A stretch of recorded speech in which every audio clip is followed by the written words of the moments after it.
Wednesday, everybody. Doubleheader Wednesday. Hump day, yes. But first of all, uh, welcome to the Motor City Mad Mouth Show. Yes, you guessed it, the Motor City Mad Mouth with yours truly, the Motor City Mad Mouth. Although it's kind of weird. You're doing a Motor City Mad Mouth show. You live in South Florida. But there's a method behind the madness because I've lived in the area and I've worked there for a couple of years prior. And now here we are doing it again. So, at any rate, I am pleased to be joined by my longtime colleague, Jeff Deforrest. Jeff, welcome to the big show. It's a pleasure to be on a show of this great distinction. Be on with you, Scott. Known you a long, long time. You're a veteran of the South Florida reporting and the sports talk wars. And pleasure to be on with you here tonight. It really is quite an honor and a distinction. Oh, we're going to have an awful lot of fun. We really are. Jeff, I've been looking forward to this a while. I know the history we have is incredible. So, for those of you tuning in, my best advice is we're going to entertain. And my advice to you is soak it all in and learn because we're going to talk about the past and the present. So, with my longtime colleague, Jeff Deforrest, you tell you what, when you talk about Jeff Deforrest in these parts, you talk about a guy who's been a mainstay in this market for a long, long time. So, with that said, you know what? Let's talk about our history, Jeff, going back in the early 1980s. That was quite a bit of fun where radio stations actually mattered as well as television stations. Oh, it was great. I mean, I got here in 1981. I had been working at a radio station in LA, and I was doing an overnight shift. I was trying to get into the LA market as I had a couple of shows that I was doing outside of LA and some of the suburbs there, Rancho Cucamonga, Fontana, Corona. And I'd been working in the newspaper business, and I didn't think there was that much of a future, believe it or not, in 1981. I was watching all the guys pulling up in the Porsches, guys like Musburger and all of these TV people, radio people. They were all making a ton of money. The newspaper guys were ink-stained wretches. And even though I loved being a sports writer, I was working for a paper called the Ontario Daily Report. We called it the Daily Distort because it was yesterday's news tomorrow. Believe it or not, they actually had an afternoon newspaper that came out in the area to complement the daily morning newspaper that they had in Pomona. And I'm looking at all this and I'm thinking, geez, I'm not making enough money. So I go and I get a job just kind of in the editorial room at a local radio station in LA. And a guy came and he said to me, hey, listen, if you want to get on the air, I know that's your goal. You're going to have to go to another market. And he had just come from Miami. So he gave me a bunch of names. He said, go there. You might be able to get a job walking in right off the street. And sure enough, I packed all my stuff, whatever I can fit into my MGB. I gave the rest of everything I had away. Came here with maybe 5 dimes in my pocket to get started again. And sure enough, I walked in off the street and got a job at 940 WINZ. And you were saying, Scott, how radio mattered back then and TV stations and even newspapers for that matter. They were doing, they had 2 guys at 940 WINZ. It was an all news format. It was one of 3 or 4 all news formatted radio stations here on the AM band. And they had 8 sportscasts going every half hour in morning and afternoon drive. So my first job was to do the afternoon drive sportscasts. Now you're talking about something that is covered in the span of 30 seconds if they do it at all. And I had 3 minutes to do the sportscast. And so it was enough time to do a treatment on certain stories, play a couple of cuts, maybe even get in a full scoreboard if it was relevant. And it worked out well for me. I couldn't believe the attention I got from that. And everything that I did evolved from there. All right, let's go to the chat room. Jeff, you and I can be dealing with a lot of this, so get ready for it. All right, that's great. We're putting them all up there. All right, we got to go with Duncan Lozinski. Here's a guy that was revved up. Let's get this show on the road. Yes, we did exactly that a little bit earlier. So what?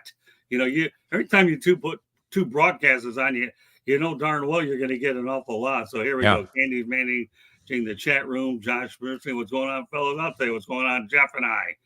So with that said, keep it rolling, Candy. You're doing an unbelievable job. And yeah, she's real excited for this one. What's going on? Well, I've been promoting it an awful lot. You should be beautiful. Excited. And of course, Jeff is on the Mount Rushmore South Florida broadcasters. Look at this. A Mount Rushmore associated with you, DeForest. Seriously, good stuff, man.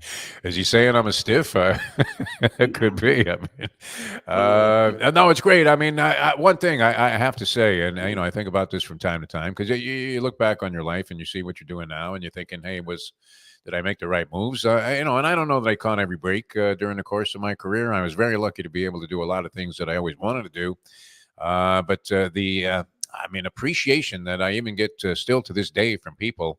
And I'm still doing stuff, but most of it came from doing sports talk radio for the Right. majority of the period of time that I was down here. I did a lot of TV also. But it really is heartening. I mean, because you're thinking after you finish a show, geez, that sucked. What the hell was that? And then you realize years later, people come running up to you and they'll quote something that you said, or they said you had me peeing in my pants when you did this, or some routine that we did, or an interview, and it really does. It makes you feel good about the way that you conducted yourself during your lifetime. So, very, very appreciative of all the good words that I hear from people, and I don't even mind the hate mail, which tends to stack up a little bit also in today's era. Well, you know what? Okay, Blake Luzinski, you see Chipotle, if you're watching, you need a sponsor, show Jeff and I the money. When you get them, then you know what? Jeff and I are going to have our own show together. How does that work? That'd be You and nice, I. man.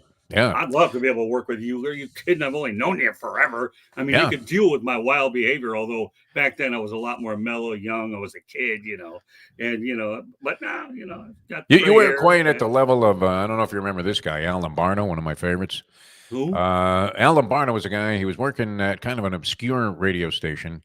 I think it was 740. I forget the call letters, but they were of no great significance because I think it was WSBR. I don't know that anybody listened to it. Their listening audience had to be along the lines of Plutarski number 0.0. But Lombardo was very aggressive. He was a New Yorker, and he was the kind of guy that would go to a press conference. And it was interesting that we met at that FAU press conference because I was teasing Leslie Yeah. Visser to ask Dusty May. The FAU had won the game, and they'd blown like a substantial double-digit lead, and they ended up winning the game by 6. Right. And so my favorite question ever was by Al Lombardo, Don Shula, after a narrow victory, I believe, over the Buffalo Bills. He's all excited. He's happy. And Lombardo's first question is, Don, can you really be happy with a win, no cover? And Shula nearly threw the guy out of the room. That was his last question that he asked. So we were going to throw that. I was teasing Leslie Visser. Why don't you throw that at Dusty May? But she came up with something about the tournament instead, which was great. Well, let me tell you, Leslie Visser is one of the sweetest people I've ever been. Yeah. I met her many years ago at the Pontiac Silverdome.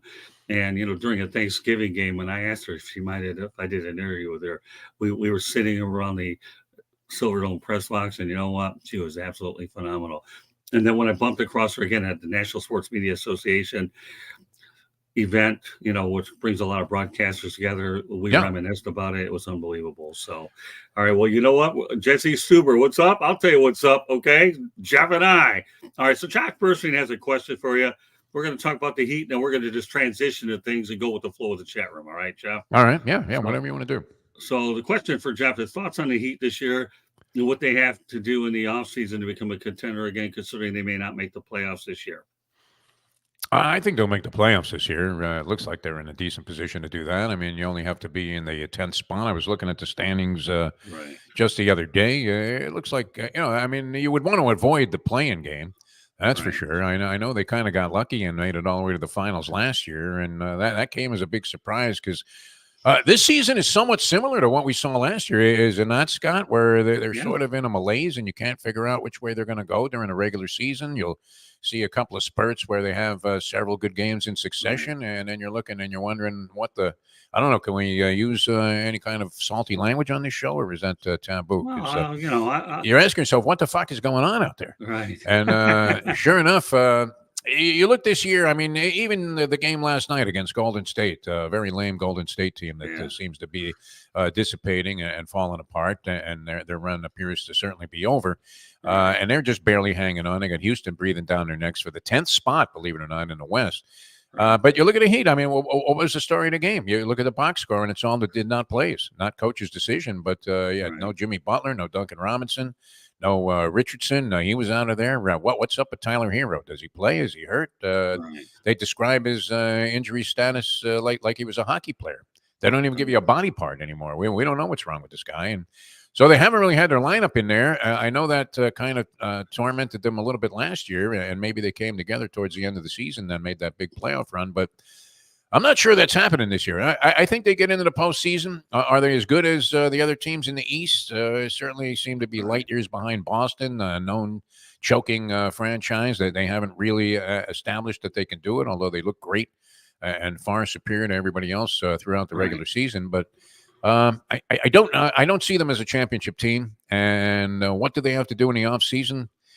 That's a tough call because it seemed like everybody had that figured out last offseason where they needed Damian Lillard and they didn't get him.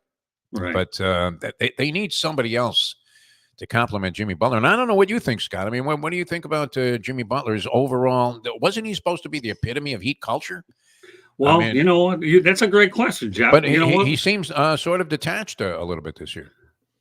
Well, Jimmy Butler is one of those kinds of guys that I would love to build a team around him. He's got the heart of a lion. He really, really does. But again, the Miami Heat, they extended Eric Spoelstra, so they certainly can identify a good coach when they see him. You know what? I covered the Detroit Pistons for a lot of years. I'm going to tell you right now, and that's when during the good old days, when the bad boys existed, Yeah. and they always I enjoyed watching these two teams go at it.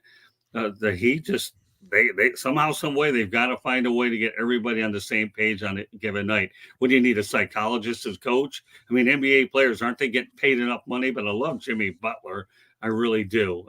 So it's, to me, what's happening to them reminds me of Batman. Okay, it's we're going to call it the Riddler, okay, or the Joker. That's what we're looking at, right? Yeah, it's Does it? more like I don't know if you remember this guy. He used to do ads for getting government money to establish various businesses. Oh yeah, that Matthew guy. Lesko.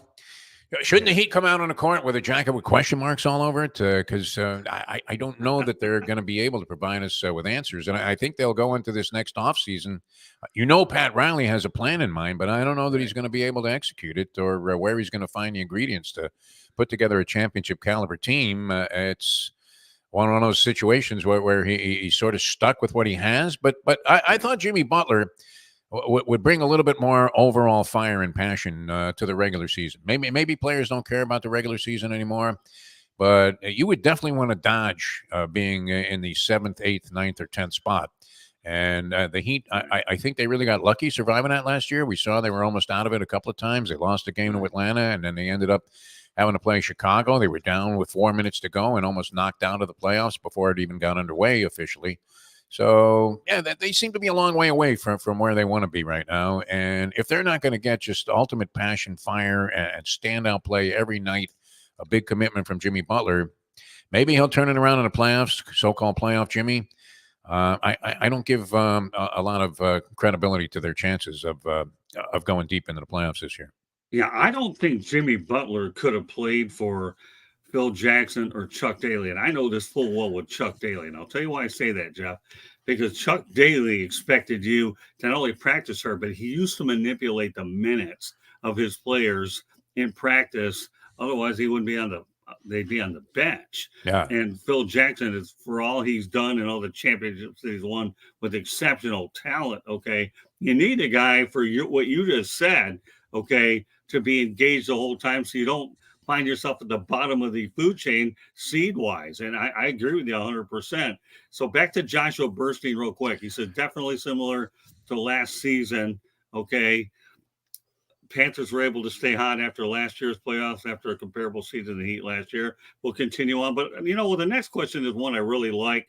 Okay. Well, is this Jeff is coming from Duncan Lozinski. Jeff, as someone who started their career in radio broadcasting, can you speak to the pros and the cons and the differences of radio versus modern day streaming talk shows like podcasts? I'm going to mention that, but you know what? Go ahead. This is a good Oh well, question I for mean you to go. that's an easy answer.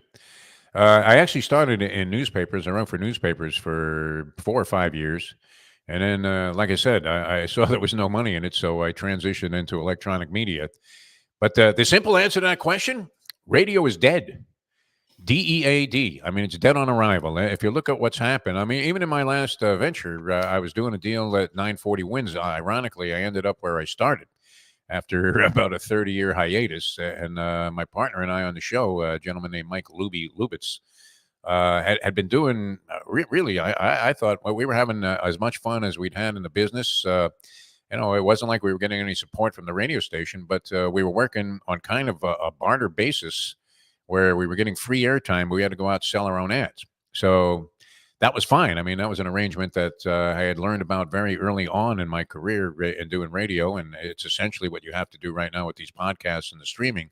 Right. And so we were doing fine. We were bringing them a great local show, and sure enough, there was a corporate decision made outside of Miami where the Fox people wanted to enhance this new show that they were putting out in the morning that featured Brady Quinn and a couple of other guys.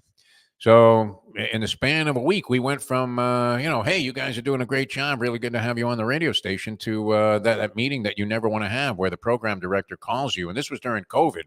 So we weren't going to the radio station. At least I wasn't. And the call came like before my last word had even hit the delay. The program director rarely spoke to me at all for some reason, and I liked it that way. And if she's calling, I thought, okay, this can't be good news.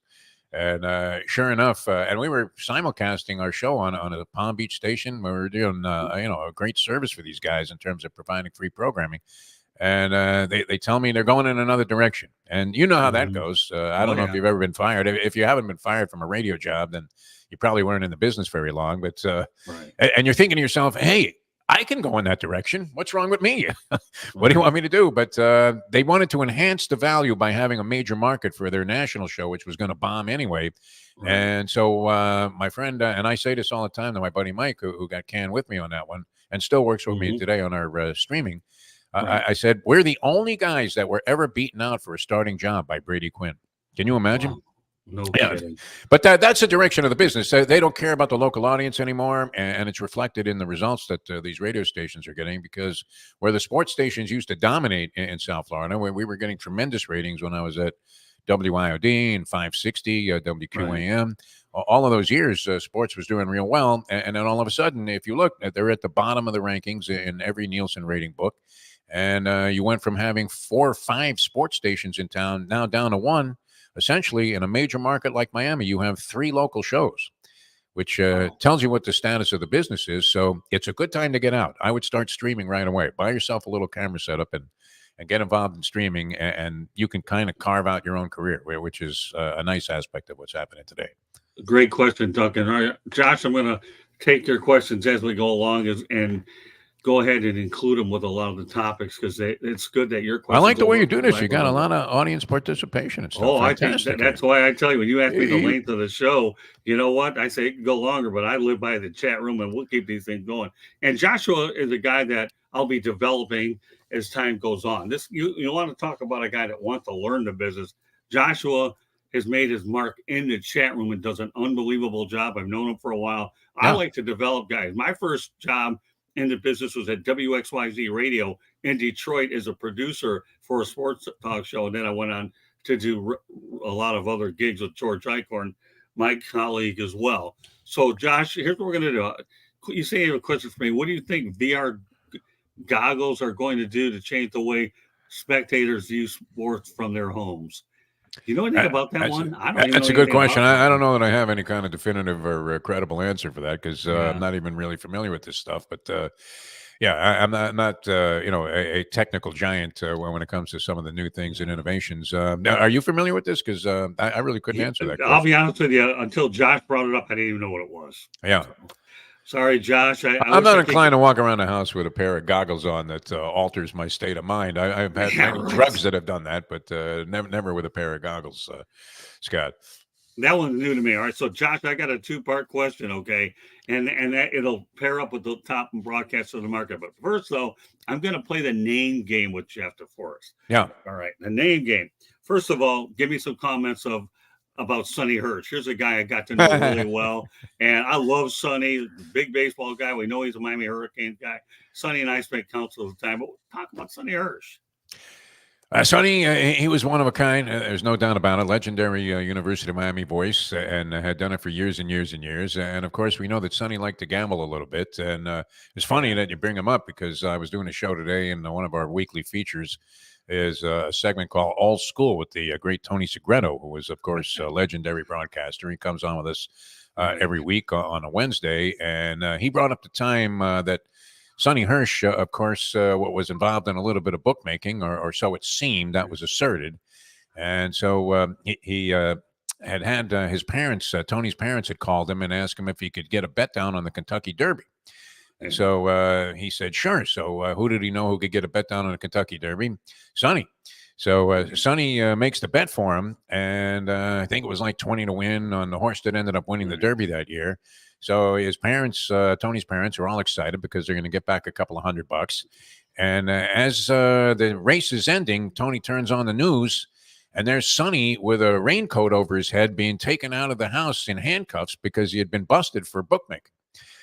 He eventually was, I guess, there was no consequence of this, and the situation was resolved without him suffering any kind of punitive aspect of it. But it happened to me, the same sort of thing. It's funny that he brought that up because I don't know if you remember the Sun Cruise or these 3-hour cruises that used to go out. You could gamble for outside the 3-mile limit. Matter of fact, I do remember those. Yeah, the cruise to nowhere. So the Sun Cruise at one time under the late Gus Poulos had a sports book very briefly on there. They were kind of challenging the parameters of the laws of Florida, figuring, okay, well, we'll take sports action while we're out there outside the 3-mile limit in international waters.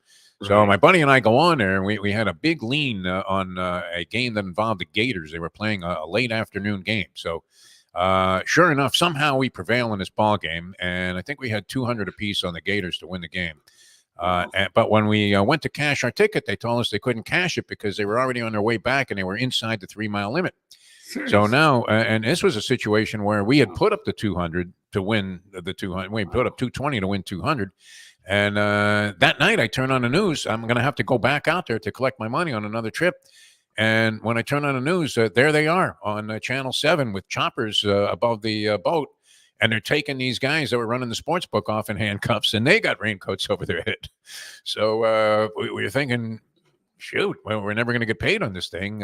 Luckily, I had made some arrangements with somebody else later on, and I did get my money. But no worse feeling than seeing. Sometimes it's good, right? Seeing your bookie taken away in handcuffs. But there were two examples of it, that just were brought up today. But Sonny was quite a character. I mean, he was always looking over his bets that he was making. He'd be doing a ball game, and all of a sudden he would like slam his fist on the table, even though the Hurricanes were having like an 8-run rally. And you think, what's the matter, Sonny? And sure enough, he had like the White Sox, against the Indians, and he had just seen that they had scored 6 runs against him in the 3rd inning, and out of frustration, he would let that out right on the air. He was great. But we traveled around all over the country together doing basketball for a few years, and of course the baseball games, and I traveled with him doing football as well. And he knew every good restaurant in every town, and he wasn't afraid to go ahead and turn in an expense sheet that would raise some eyebrows, as he claimed that he had taken the entire coaching staff out to dinner like 3 of the 5 nights that we were out of town. So I don't know what he was doing. He must have been covering up some gambling losses, but he was quite a character, and of course beloved by many, and will be missed. Yeah, well, I'll tell you, my memories of him, obviously back then we had the Fort Lauderdale Yankees and Miami Marlins, the Florida State League team. And I got to know Sonny in a lot of different ways. And I tell you what, if there's ever a time when I wish I would have had a camera phone, that would have been it with Sonny. Sonny's the one guy that I don't know if a lot of people in this market appreciate the old school days, but Sonny Hirsch's memory should always be, to me, cemented in nothing but positive things. And I think the world of Sonny Hirsch. Now, as soon as you bring him up, I can't help but think it was Gino to Horace Copeland. Yeah. And Sonny's calling 99 yards. That was one great one. And then nobody will ever forget this. When Kenny Calhoun tipped that pass away in the Nebraska game when the Hurricanes won their national championship there in the Orange Bowl on January 1st of 1984. Bernie Kosar and company, they got out to the big lead. And then you're seeing Nebraska with maybe, a lot of people thought that was the best college roster ever assembled. You could make some arguments maybe for some of those Hurricane teams and maybe some others. But, they had incredible talent on that team. Irving Fryer and company, Steinkuhler. And you'll never forget the voice of Sonny Hirsch on the call when Kenny Calhoun tipped away that 2-point conversion. And I can still hear Sonny in my head saying, deflected away. So he was certainly a broadcaster of legendary status and well-loved by everybody around town. I can hear his voice in my head all the time. We'll mention a few things that Candy's going to go out there and do some business here. But all right, let's talk about Larry Bluestein, a guy that I'm very close with.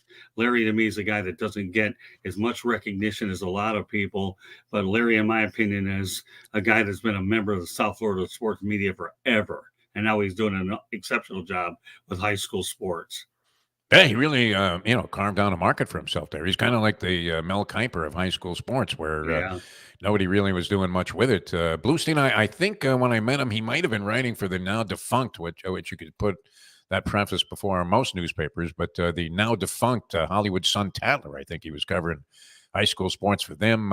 Always considered an expert, and he was one of those guys, Scott, that I always admire, where they know so much about their sport that you just have to be amazed that he could know things in the levels of minutia and obscurity that he knew about. You could name off just about anybody, talk about some kid that was a third string long snapper from Belgrade, and he would have all the details about him. So very thorough. I think he thrived because he stayed with this business and was recognized so commonly by everybody around the country as the expert on high school players here in South Florida, and maybe nationally as well. But yeah, probably the single greatest authority on local high school football. And let's face it, when Howard Schnellenberger, part of that whole thing that happened in 1983 and the early 80s, what was that Schnellenberger pointed out that South Florida was the hotbed. I mean, one of the greatest places to recruit talent, and the rest of the world caught up with it. And I think, that was to the detriment of some of the local schools here, Florida State, Florida,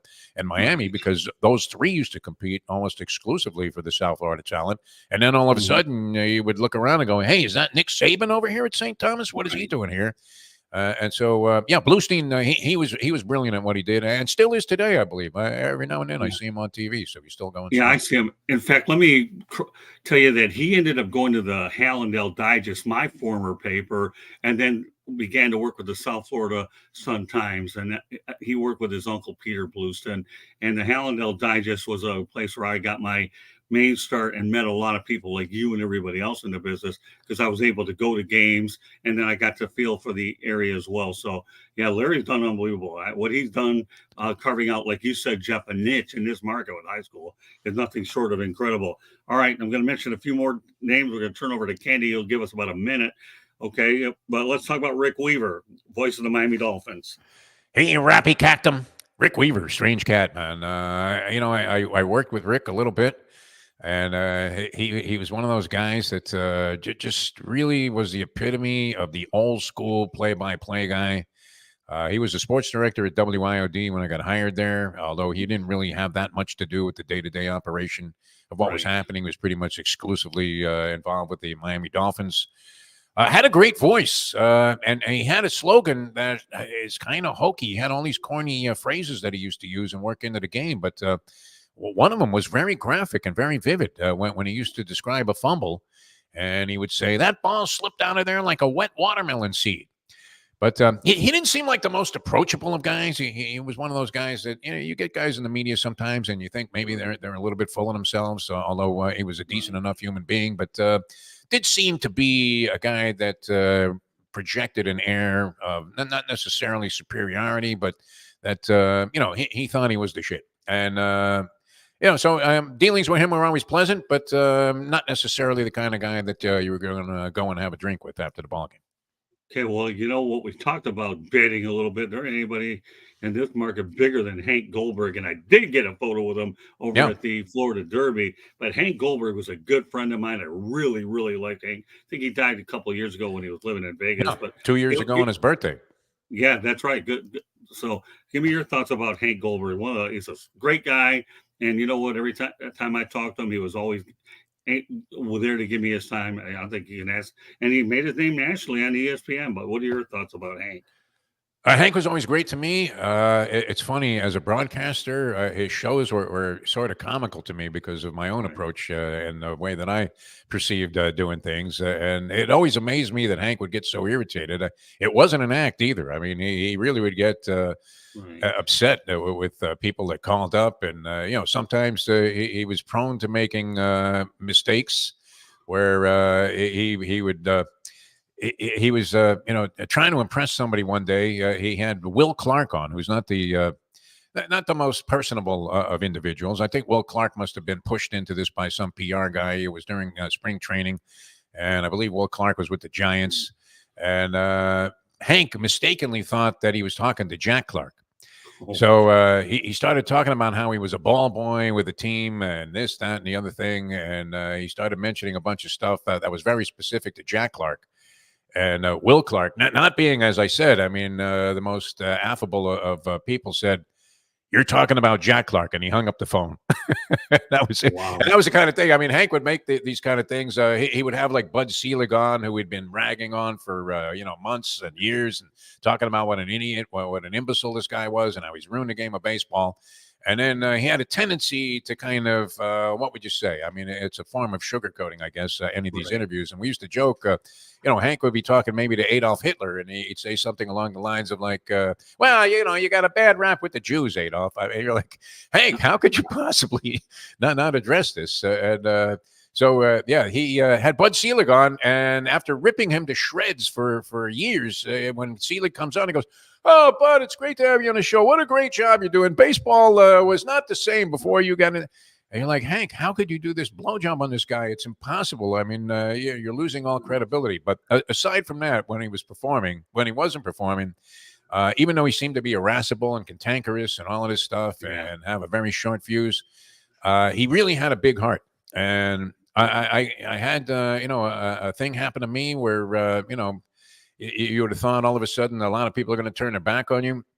And Hank, who I wasn't that close to, although I had known him for a long time, was the first guy to call me and say, "Hey, DeForrest, if you need anything, call me." Right. And he was there like that. He tried to help me get some jobs. He actually was instrumental in me getting my first real big breakdown here on the radio. Even though I'd worked in radio before, I had transitioned into TV, and I was working with Sunshine Network, which Right. now has become Bally Sports, Florida, Mhm. and Bally Sports Sun. And Hank asked me if I would work with him for WIOD on a 1 day freelance basis to cover the Breeders' Cup when I was at Gulfstream Park. Right. So, and he said that he needed somebody to be able to fill for him for about a half hour because he was going to have to go do something else. He worked at Channel 4, which was the NBC Right. affiliate. So they were having him tape something during the course of the day.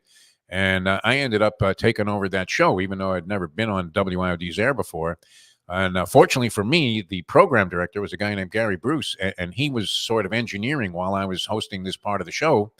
And he was impressed with what I did. And the next thing you know, I ended up working there. And it was the thing that was a springboard for me to trigger just about everything else I did in the business, what was Right. getting a chance to host Sports Talk 610. So Hank was always a very endearing figure for me. I always saw him around different places because we were degenerate gamblers. So I saw him at the track. Right. And oddly, I was about to call him the day that he died because I was coming out to Vegas for my own birthday celebration. We were born 1 day apart. He was born on July Wow. 4th. I'm a July 5th baby. Hmm. And I thought, well, geez, I want to get together with Hank in Las Vegas. So I'm going to pick up the phone and call him and wish him a happy birthday.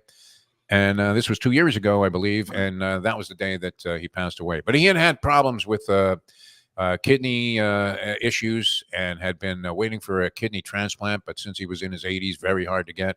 And he just had to deal with that. And very proud. He was so proud that he was working right to the end. He loved doing what he did and took a lot of pride in the fact that he was the man when it came to gambling. Big fan of Pete Axtell also. Right. When he replaced him on ESPN for Hank, that was a big thrill. Good guy all the way around in general, even though a lot of people thought that he kind of treated people like an asshole. That was as far from the truth as it could be about him in reality. Yeah, I couldn't agree with you more. If I understand correctly, I think Hank paid for Sonny Hirsch's funeral, didn't he? Very possible. Yeah. No, he was like that. And he wouldn't be the kind that would go running around saying, "Hey, you know what? I paid for this." You know, No, but no, he wasn't that way at no, all. he was very good like that. I mean, guys don't offer you money when it looks like you're going to be, maybe up against it for a while. Trust Right. me. I mean, it's even your parents don't want to talk to you at that time. They're not taking your call. And so I always appreciated that about Hank Goldberg. And there were several other times that he tried to help me get involved in, taking a step up the ladder in different jobs. Let's talk about Ed Berliner, a guy that I've known as long as you have, and I Yeah. stay in touch with him on social media. And Ed, to me, one of the finer people in the business, and certainly his opinions are opinions that I do pay a close attention to. But I think Ed is just another really fine guy in this market that, to me, could have gotten a bigger job. But what are your thoughts about Eddie? Eddie B, I'll say this: he's one of two people in broadcasting that I think you can say this about. Bob Costas would be one, and Ed Berliner would be the other, that have never flubbed a word in their life. I don't. Have you ever heard this guy stumble? He's never reaching for it. I mean, just as smooth as it could be. Yeah, I got to know Ed in my initial entree into the market here. And Ed, I believe, was doing TV sports on Channel 6, which was an independent station at the time. Right. And he was always very cool with me. He offered me a couple of opportunities to substitute for him, even though I didn't have that kind of TV experience. And so, yeah, always a good guy. Still in touch today, still doing things, and has had a lot of different jobs in broadcasting. But I think you could go over every Ed Berliner radio performance and every television tape that he has, and you will never find him stumbling over a word, which is a remarkable thing. Especially Yeah. if you've been doing this for a long time. But never at a loss, and always very slick, very smooth. Yeah, very good friend of mine. I have so much respect for what he's done in this Yeah, industry. no, he's great. Great No, voice too. I mean, the booming voice of all time. One of yeah, the well, great I mean, broadcasting voices I've ever heard. yeah, Ed is anything but boring.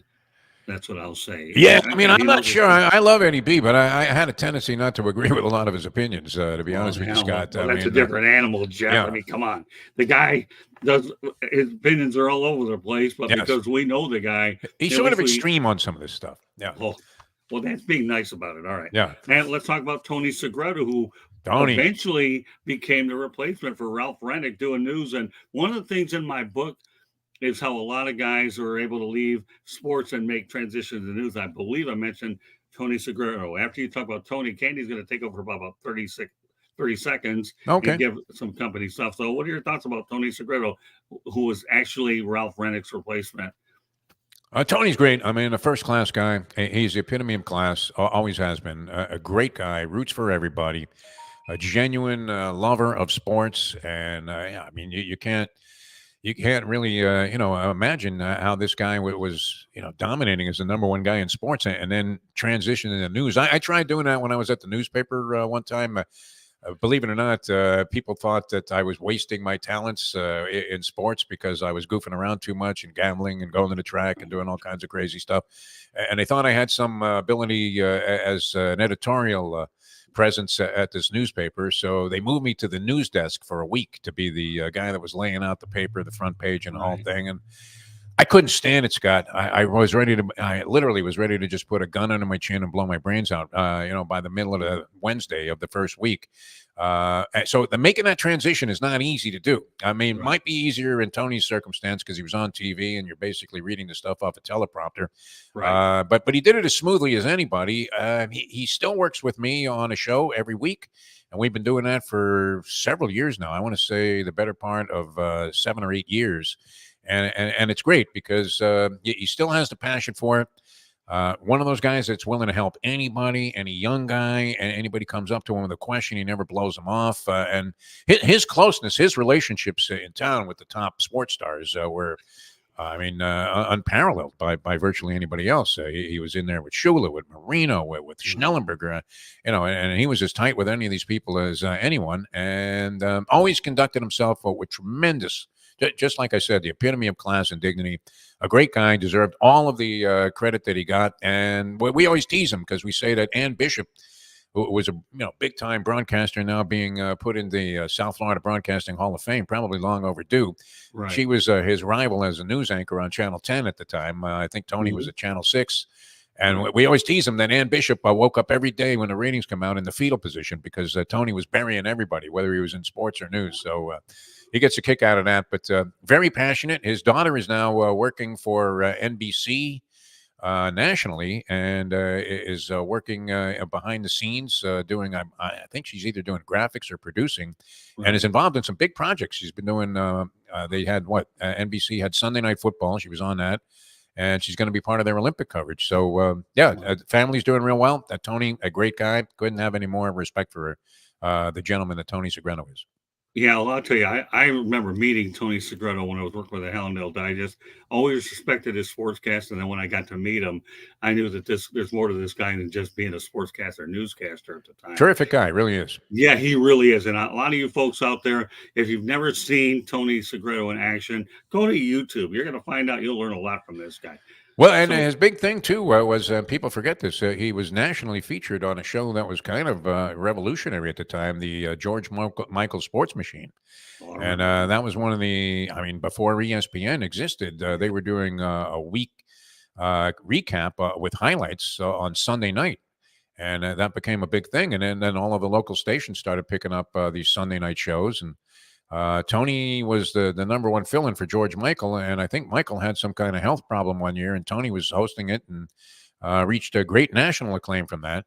He's interviewed presidents. I mean, this guy's been all over the place, and really has always distinguished himself in the most honorable of fashion. Yeah, I think if you're ever going to find a top 10 list of broadcasters in this market, there's no question Tony Segreto should be on it. Oh, he might be right there at the top when it comes to Yeah. sportscasting. All right, I'm going to turn it over to Candy real quick. Candy, take over for about a minute, and we'll continue on with our show. We have a busy chat room, and we're going to have address Joshua Bernstein's question about top local broadcasts on the market. But Candy has a business to take care of. All right, take it away, Candy. You are listening to the Motor City Mad Mouth Show with Jeff Deforrest. If you see the red subscribe button in that lower right-hand corner, please hit it. Like us, share us with all your friends, family, anybody that you think would be interested in this show.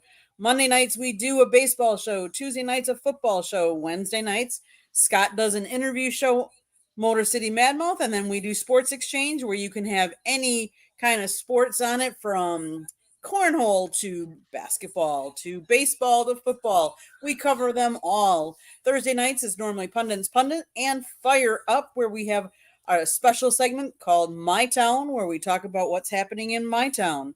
If you like to listen to podcasts, you got it. We're on it. iHeartRadio, Apple, Google, wherever you get your podcasts. If you have show ideas, you can always email us, southfloridatribune@gmail.com. If you want to sponsor or advertise, call Scott, 954-304-4941. One thing Scott has recently done is he wrote a book. We're going to put it up there, Lessons from the Microphone, Tuning into the Enduring Wisdom of Visionary Leaders. It is available on Amazon, Kindle, or Barnes & Noble. Back to you, Scott. All right, Candy, thank you very much. We appreciate it. That was Right. brilliant, man. I love that. Great job by Candy. You know, she's unbelievable. I'll tell you Yeah. one thing. She's a jack of all trades, this woman. You know, She's carrying you, Scott. Let's face it. I mean, Oh, we I saw got her at the news press for you. conference. I mean, she's making all the contacts. She's making all the moves. She was fantastic. So She's it was a pleasure unbelievable. seeing you with her And there before- at FAU that time. Oh, that was incredible. Let me tell you something. All I am is a broadcasting talent. I do a lot of writing and help do the tribune, but without her putting it up on our content on the website and her doing what she does, there are times I have to do it by myself because she's busy during the day with her day job, but she's unbelievable. All right. Well, you know what, Jeff? That's good to have that support. When I start my broadcast in the morning, I get started about 6:45, now 6:45. We start doing our first broadcast. And my wife, if she's, upstairs, every now and then she'll scream, "Hey, can you keep that down?" So I'm not getting the same kind of support at home that you're getting, Scott. Believe me, it's a lot easier to operate in the circumstances that you're in than it is to always find this hostility.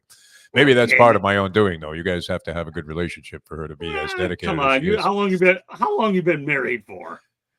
Well, I mean, do you want to add them all up, or you just want this one episode here that I'm in right now? You just tell me. Let's see. I went 8. I went 10, and now I'm in my 8th year again. So a total of 26 years divided by 3 women. That's 8. What is that? 8 2/3. So that's my average run with marriages. I haven't had the greatest luck in this circumstance. In fact, I was going to name my boat "Horses and Divorces," because if it wasn't for those 2 things, I would have had the boat a lot sooner. That's funny. Yeah. All right, Joshua, thanks for waiting. All right, so Jeff, let's talk about some local broadcasters. But do you remember a guy named Andy Lascano back in the day? Yes, vaguely. Yeah, well, I mean, he wasn't here that long, but he was an early influence in my life and emphasized hard work and all that. So Yeah. So all right, let's go to Joshua's question. Who do you see as the top broadcasters in the local market? Right now, I mean, that's an interesting one. I guess you would Yeah. have to go to the TV guys. I'm a big fan of the guys that do the Bally Sports broadcasts. I like all of those guys. Of course, I worked for many years with Steve Goldstein, part of a Right. show that a lot of people were very fond of called The First Team on WQAM. We did that for, I think it was there Right. 6.5 years working with Goldie, and then we resurrected our partnership. Had a general manager wanted to kind of put together whatever elements he could from the first team. So, and that's kind of how I shifted back in the morning drive when it was the last thing on earth I ever wanted to do. When I went to 940, they paired me up again with Steve Goldstein for a brief period of time, but he was so busy with the Panthers and some of the other things. He got started doing local television sports also for Channel 4. And but I really enjoy what they do. I love Randy Moeller on the Panther broadcasts. I think Jessica Blaylock, a real good job. Yeah. Great. I don't know that you need to distinguish any more female sportscasters, but we have several really, really good ones here. And Right. you would have to go to I think the TV people because my old partner Joe Rose is still left on the radio, and I don't get a chance to hear him too much. But he would have to be considered among the top guys on longevity alone, and a lot of people enjoy what he does. He doesn't do the TV anymore, Right. and so you have many, many talented people. I love Craig Minervini, a real dedicated Right. guy. There've been so many different people over the years, but and Tommy Hutton, one of my favorites. He kind of got the shaft there a couple of years ago from Yeah. the old regime, and then they brought him back, thank God, and he's very happy doing about 70 Marlins games a year. But many, many really talented people here. This is one of those markets, Scott, and you go back a long way, like I do. Right. You go to some places and it's kind of competitive and a little bit cutthroat. The Miami, South Florida market for broadcasting, every now and then you get somebody that you don't really care for, or they do something and you think, well, that's kind of rude. But by and large, I mean, it's been a pleasure being associated with all of the people that have worked here through the years. And as you can tell from the people that you named, I mean, there's great fondness for a lot of these people, and it seems to be a mutual respect. So coming from many different areas. So no, it's been a pleasure. That was one of the pleasing aspects about being in South Florida. The other people in the media. Well, one of the worst aspects, though, was the fact that this is like a excuse my French here. It's kind of a horseshit sports town when it comes to the attention people pay. Right. It's not like we don't have good sports fans and knowledgeable sports fans, Right. but you don't have the kind of dedication and passion that you have in many other cities. Whether that's because there isn't as long of a tradition with some of these teams, I don't know. I guess it's a viable reason, the whole transplant thing. But Right. in general, I mean, opening day for the Marlins is tomorrow, Scott, and I have heard nothing about it. I haven't seen one kid in a Marlins cap. I don't even know if I could tell you what their plans are for opening day. And I was as Right. passionate a baseball fan as anybody growing up. That was Right. the national pastime, and the indifference here is kind of like what ruined my first couple of marriages. Because after 7 years, the indifference sets in, and there Right. seems to be a lot of indifference about the sports teams here in South Florida. Yeah, no question about. Well, actually, two of the ones that you mentioned, Jessica Blaylock and Craig Minervini, I've known the longest, and I did mention them in lessons from the microphone. I think Jessica could easily be on a national market all day long. Not only Yeah, does she look great, but she's a very talented person. And Craig Minervini is the most Minnie's versatile. versatile. Yeah, he's great. Yeah, he is. I mean, this guy is so versatile. But I've known them the longest, and one of the writers that I respect is Joe Frizzero as well. So Oh as yeah, forever covering the Marlins. oh, he's unbelievable. Joe's a good friend of mine. I think All he right, retired now, though. He may be doing yeah, something else. well, yeah, he's got Man on Second show, Yeah, so he made enough baseball contacts to carry his own podcast, and sure. I think the world of Joe. As we continue on, all right, and you brought up some interesting points. Okay, describe how things have gone for you over the last 40 years. So, have you ever contemplated, okay, going to another media market? I know we could go on forever on this subject, Yeah. and I don't care. I mean, I own the platform, so we'll go as long as we need to make sure we get through everything. But tell me what it's like the last 40 years. And have you ever contemplated going somewhere else? It always strikes you. The thing that's great is, this is a terrific place to live. So it would have been nice maybe to make a score on something. I've had some national exposure on both the radio and TV. Did Right. a lot of national boxing broadcasts on TV, and for a while, I was working on the Nick and Artie show. I don't know if you remember this. This was a production of the Fox people, and it Mm-hmm. was it was Artie Lang who was the star of the show. Nick Catalda or something, and Artie Lang. So I used to substitute for them, and I thought, wow, this is going to be my calling. I was starting to make a move there. I was getting some steam going on a national level on the boxing broadcast. Had a couple of offers that fell apart to maybe do that as a full-time thing. Would have been great.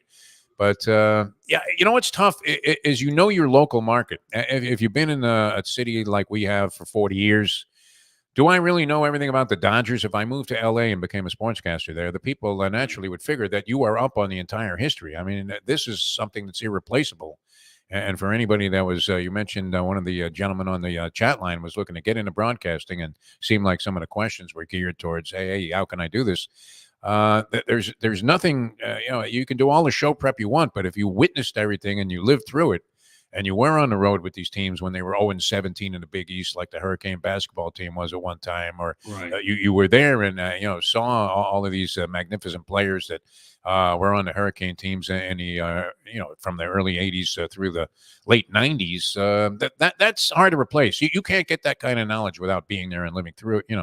Living it. And if you go to Boston, would I know that much about the Red Sox? Sure, I follow them. I could name you some players, but I wouldn't have the intimate detail and relationship that we've had with all the people over the years. So I think after a long period of time, it's not easy to change markets unless you have some sort of innate knowledge of that particular market. Even if I went back to New York, I would be hard pressed to compete with the knowledge and the experience that other guys that have been there throughout their careers have had. So, and I grew up there and I knew my New York sports. I reference it all the time. Right. But very hard to replace the background that you have and the experience that you have.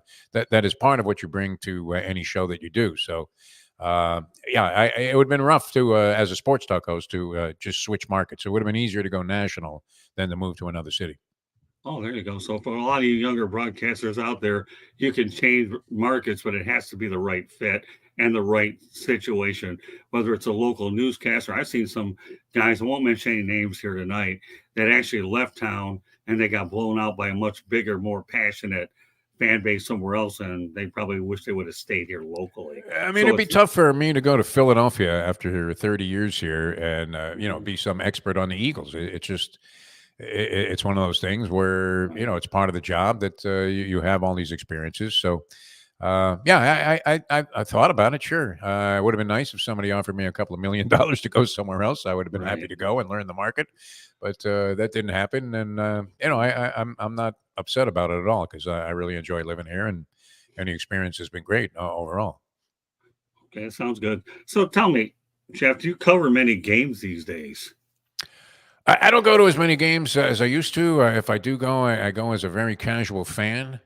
Okay. And that was unusual. In fact, that thing at FAU where Leslie Visser and I went was on a whim. And I was curious to see what the atmosphere was like. I had broadcast some games from FAU many years ago. I had done a couple of basketball games for then Sunshine Network.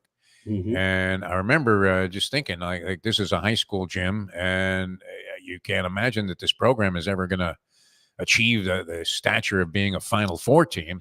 And so I went to that game against Tulane just to kind of check it out, get a little feel for it. I'm a big college basketball fan, but no, I don't go to nearly as many games. It's sort of prohibitive. I always like it when I go. You see more when you go to a game. If you're in the business, you want to go to as many games as you can because you get a better experience and you can take a lot more away from it, whether you attended the press conference or not afterwards. But just being there, you can make observations that you can't get off television. But no, don't go to too many games anymore. Just because I don't like getting on 95. I mean, maybe that's part of being an old fart, but the people drive they're Meshuggah, as we say in Jewish, Yiddish, and it's scary. So I'm perfectly happy to have my experiences here at home. Well, let me tell you something. I remember seeing a bumper sticker many years ago. Pray for me, I drive I-95. Yeah, no, it's crazy. Yeah, those. Yeah. Are you in touch with Leslie a lot? At all? Oh yeah, we're talking all the time. She's always texting me during matches.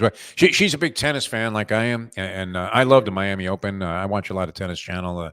I follow the circuit quite a bit. I'm both a fan of the men and the women, And it's been terrific stuff. I was trying to get down there one of these days that the tournament was here. I wasn't able to arrange it. My wife went on Monday, and it's a terrific event. And Leslie's always going back and forth with me because we have our preferences and we have our differences, and we're always going back and forth during the course of the game. Yeah, one of these days, you and I and Leslie and Candy and even your wife need to get together.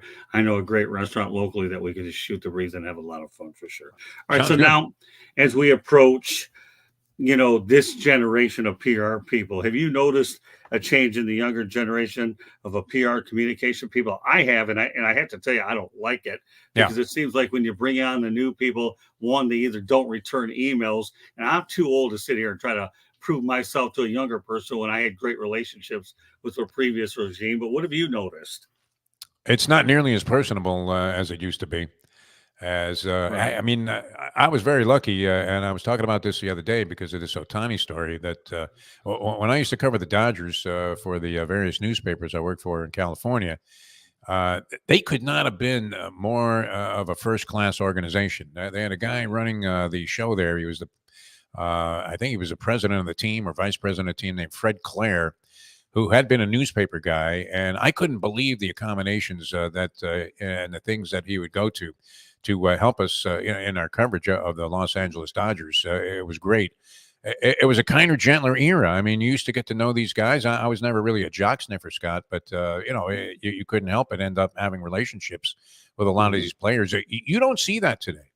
No. And even we have a great relationship. I'll give you an example, and this is not to single anybody out, but we have a great relationship with Jim Larinaga, the basketball coach at the Mhm. University of Miami.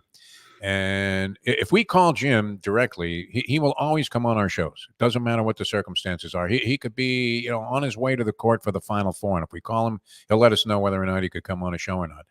But we always try to go through protocol because we try to be professional about this. And you'll go weeks without getting a return email or any kind of return phone call, a text message from an SID who is 25 years old or whatever. Right. And you're thinking, this guy loves coming on with us. He likes the way that we approach basketball. He knows that I know a lot of old school stuff, and we have some things in common from the past in terms of players that we knew and even played against.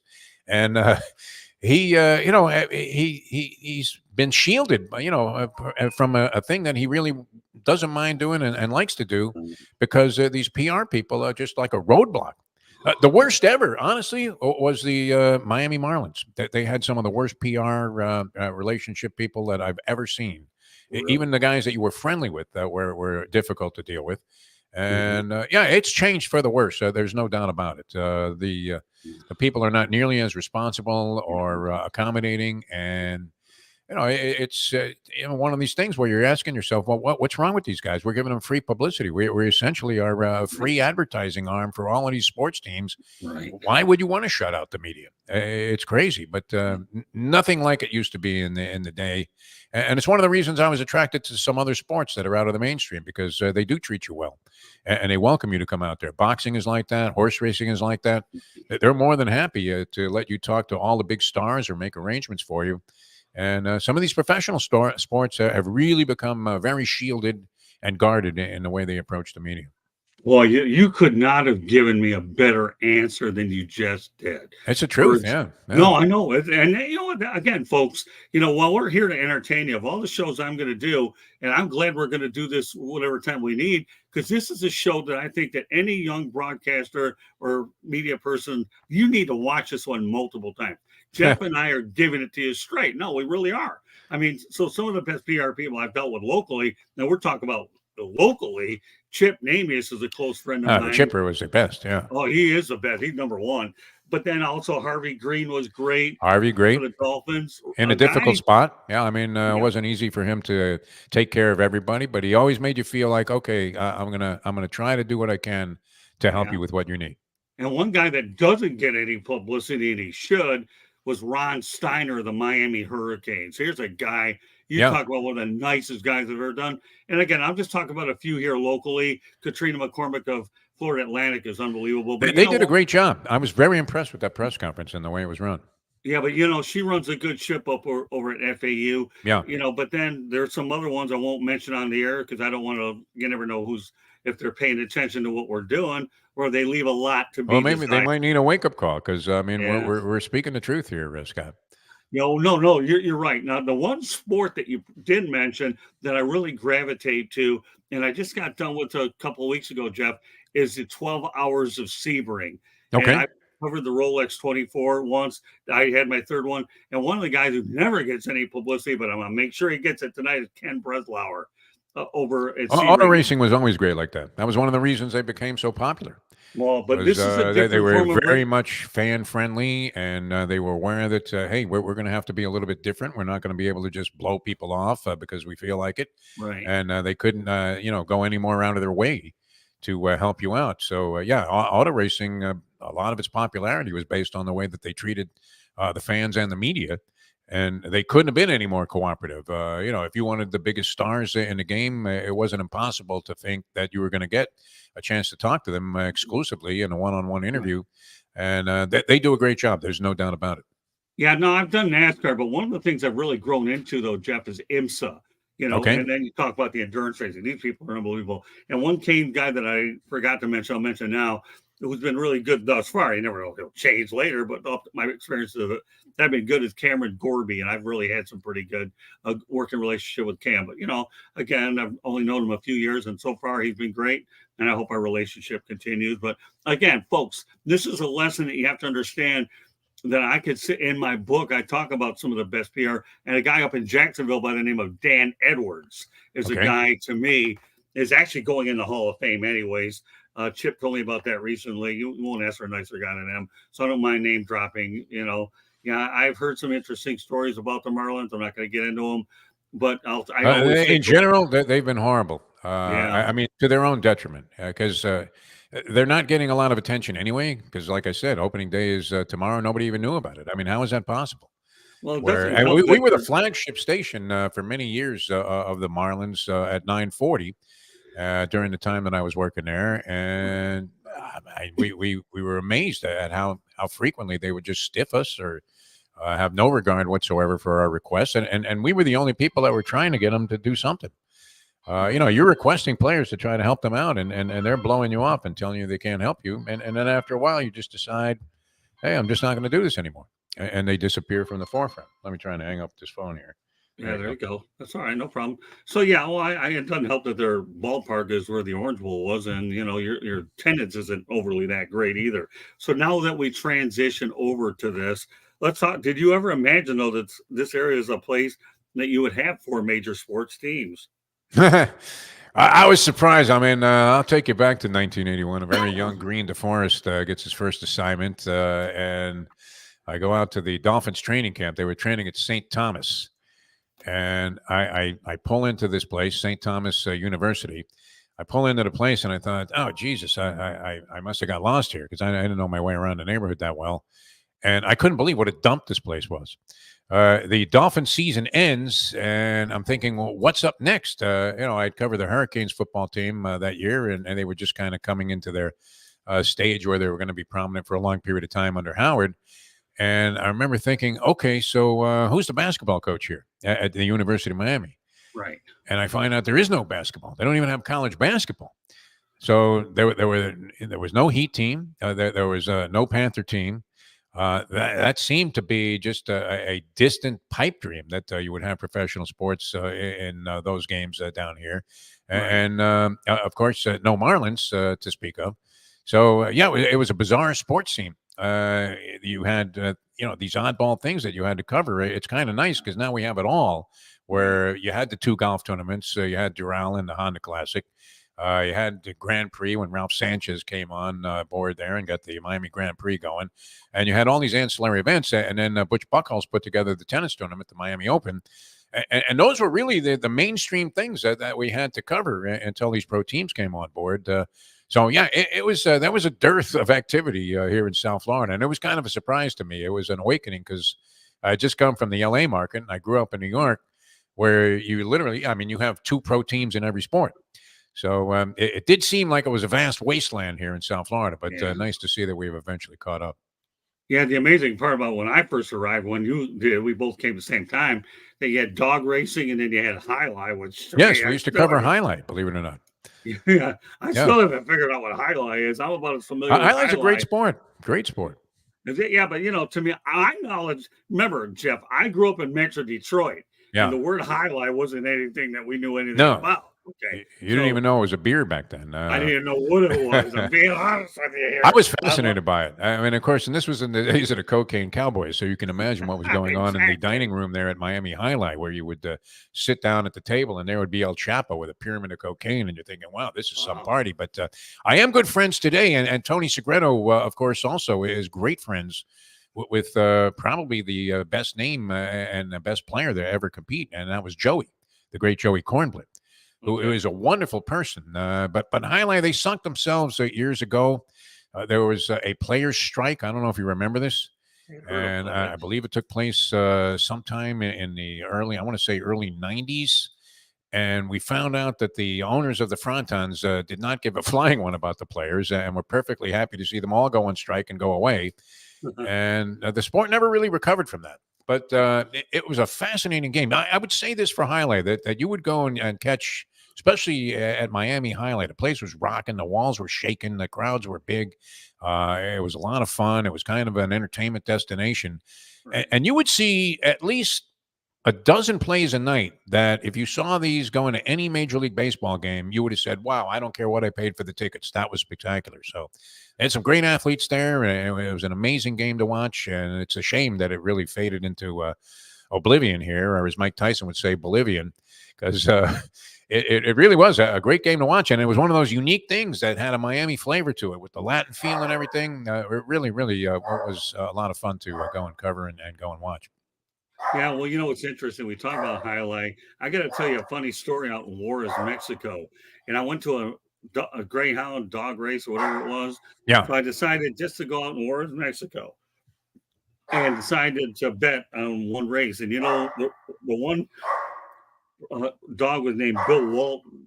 Bill Walton, right. Yeah, Wow. Bill Walton. I don't know about the NBA stars. So, I decided to do. I'm going to go ahead and bet on Bill Walton to win, hoping that the dog had better legs than the player had. And what happened? Finished in last. Oh, yeah, dead last. Yeah, bad knees, huh? That probably did him in. That dog did do well. And what I didn't know was I was drinking we call it Metro Detroit Pop. Yeah. They call it soda in these parts. But as it turns out, my ice started to melt. You weren't drinking RC Cola by any chance, where isn't that a Midwest thing? I don't know what they serve out in Juarez, Mexico. Juarez, Mexico. It's funny. I have a Juarez, Mexico story, although I was never actually there. Go ahead. But I was calling boxing, and I was actually doing a match. I don't know if you remember the great Eddie Kaplan, who was one of the pioneers of gambling talk here on South Florida radio airwaves. He had the late night show on WQAM, and his motto was he's going to be there until the last West Coast score is in for all you sick degenerates out there. Right. And, Eddie loved gambling, and I knew he was a big boxing fan. So I get him to do color analysis with me. And the match was taking place in Juarez, Mexico. But Juarez was it was plagued with so much violence, and it was such a dicey situation that at the last the last day before the fight, they decided they couldn't risk taking their equipment there. Really? So they had us, Ed Kaplan and I were doing a simulcast. We were actually broadcasting from a studio in Houston, where we had arrived to make the transition and go to Juarez originally. And in the middle of the main event, they lost the signal. So the director, we're doing a live show on network television, and we can't see the fight. So the producer, he's naturally in what you would imagine was quite a panic. And we're thinking, well, what do we do? So he says, keep going, act as if you're watching this thing. Right now we're calling a fight that we can't see. Right. And we went under the assumption that the fight, we'd seen the first 3 or 4 rounds. So we just kept assuming that the fight was following the same pattern. For all we know, the guy that we were saying was doing the right thing all the way through it was being carried out on a stretcher on his way to a Juarez Medical Center. But sure enough, the thing came back up in about the 8th round. We missed like rounds 3 through 8. And they were still in the same pattern there, and nobody knew that we were calling this fight without seeing a second of it. But it was a lot of fun. But it was all due to the fact that the tension in Juarez, Mexico, was at such a level that there was like a red flag for anybody that was thinking about certainly bringing anything of value into that city at the time. Well, I've been there a couple of times, and luckily I was smart thinking because I ended up having cab drivers take me to a certain place. They stayed with me and gave me a little extra money Yeah, and got me back to El Paso. But for the average individual that goes there, yeah. it is a bit dangerous for sure. I got to tell you a great Don Shula story.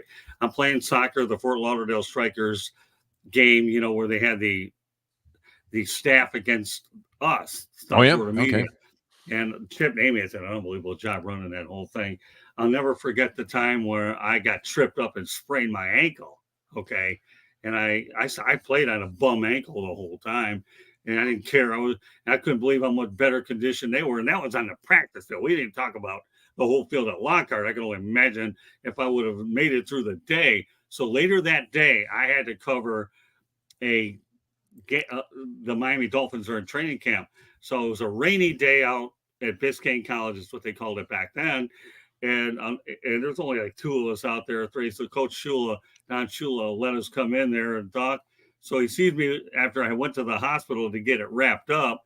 So he says to me, Scott, because Shula wasn't easy to get to know, yeah. But when he got to know you, you were okay. And I was just a young Yeah. guy back then, and he could intimidate you. But I didn't get intimidated. I just kept going back there, learning, and he was good. We got along really good at for a while. Just the first couple of times it was. So, anyways, Shula asked me this incredible question. I had to get it on here with you. So, should I put you on injured reserve or cut you? I said, no, Coach. Oh, but that if you got inside of Shula, he'd give you that kind of thing. Yeah, no, he was great. He really was. So the answer, What was surprising to me, Scott, was when I was first covering the Dolphins, that Shula used to sit down with the press. You talk about a kinder, gentler press yeah, back then. And Harvey, no, Chip, I think, might have been the PR guy at the time. yeah. Shula would come in and sit down at the lunch table and shoot the breeze with everybody. And just talk casually, and that's the way that I got to know him, and he was always great with me like that. If he respected you, then even if he didn't, he was cordial enough and accommodating enough. But if he respected you, you could kind of tell that he felt that he trusted you. I have a funny Shula story about. Well, he Go ahead. liked me as time went on. And let me just give you the answer to that question. I said, Coach, I'd rather you put me on injured reserve. That way I'm a member of the team. And then he smiled at me. Yeah.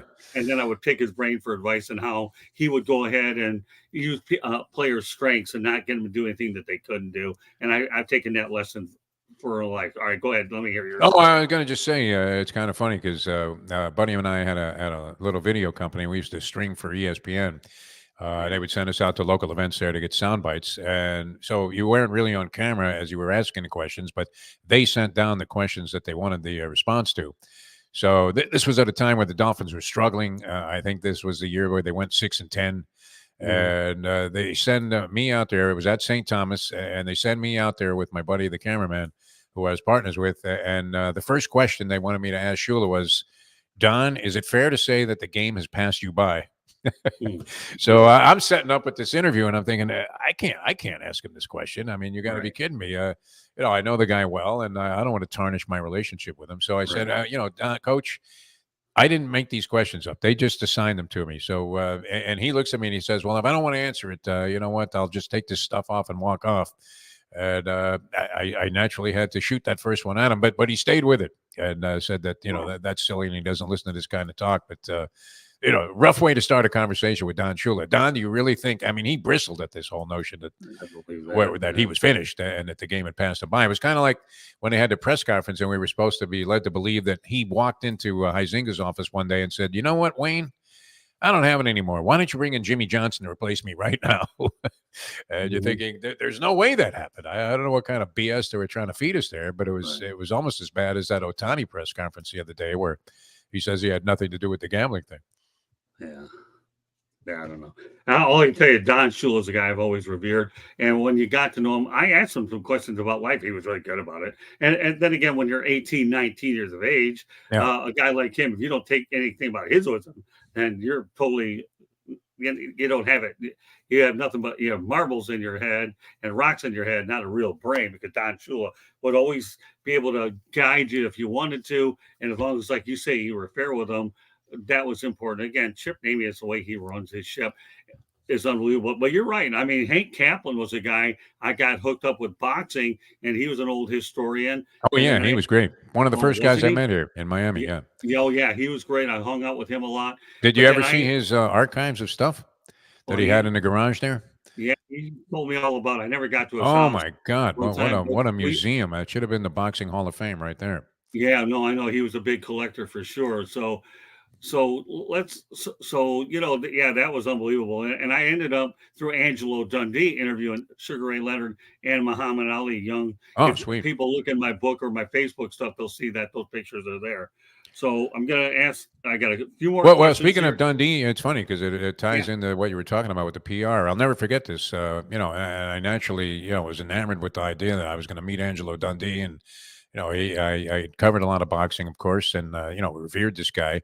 And I remember we were talking to him for the first time. I was doing an interview with him, and I said, "Hey, Angelo, thank you so much for doing this." Right. And he pauses for a second, and he says, "No, thank you. We need you guys. We need you guys talking about us. We need you writing about us. We need you putting us on the air. This sport could not survive without you guys." So he was one of those guys that got it, that said, "Hey, listen, it doesn't hurt to go ahead and be at least reasonably decent to the press, no matter how hostile you might feel about them, because it was only going to help you out." And I never forgot that. I still can picture the scene where he said that to me, and that was great. Well, he gave me his business card. I talk to him all the time, Yeah. so there's no doubt about that. Josh has an interesting question. I want to get this one up, Candy. Jeff, what are your thoughts about the legalization of sports betting in Florida?